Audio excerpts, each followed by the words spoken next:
Hello, dear students. Now let us go further in Keeping Quiet by Pablo Neruda. So, before further going in lines, let us have some idea about the poet. Something has already been given here, and something more we should know. So, in 1904 to 1973 he lived, and he was born in Chile, and the capital of Chile is Santiago. This is a famous place.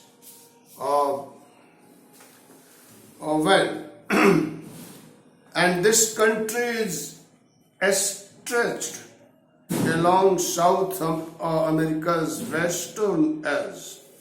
This is a prosperous country. Now, Pablo Neruda, as I have already told you in the previous session, was a pacifist.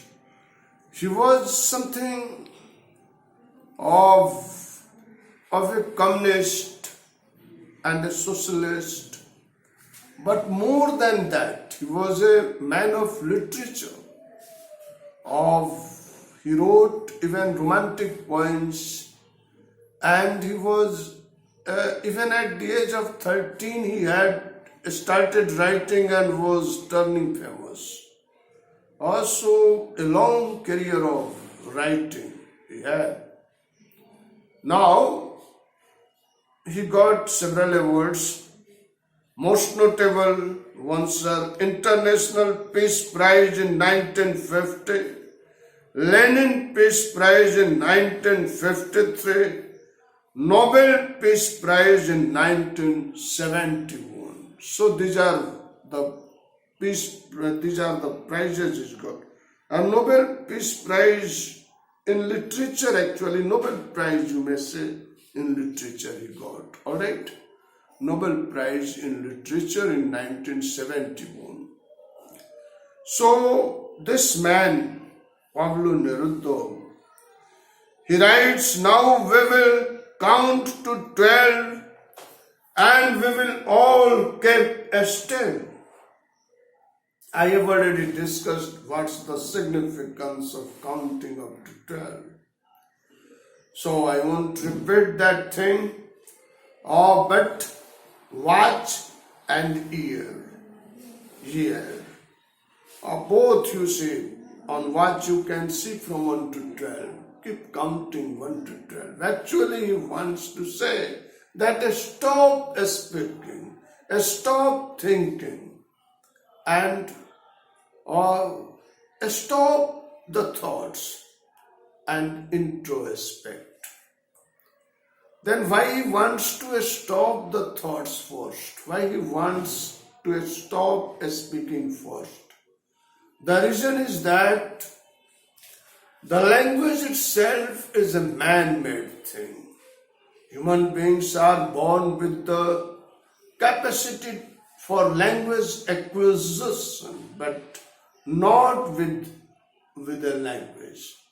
Any language that human beings are speaking is actually a creation of the human society, based on various kinds of, there are various kinds of,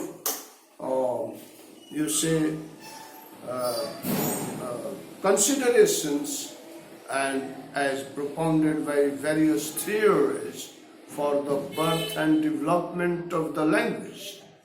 But the language is certainly having a bias. Of this bias or that bias, it has been influenced by the ideas and opinions of those who have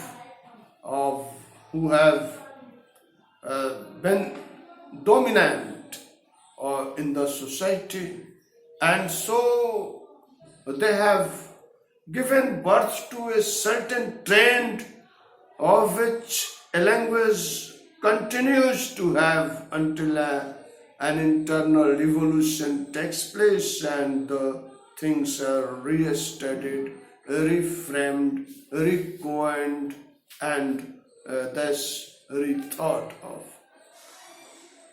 But since the human beings are so violent and not, having the feeling of unity and fraternity with one another, and they are so quarrelsome, there are the things in the language that checks them from having that of, basic human instinct of which is the essence of the human being, or which is the base of humanitarianism.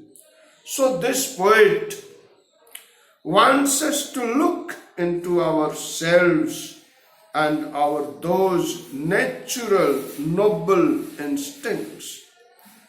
For once on the face of the earth, let us not escape. For once on the face of the earth, let us not speak in any language. Let us stop for 1 second and not move our arms so much.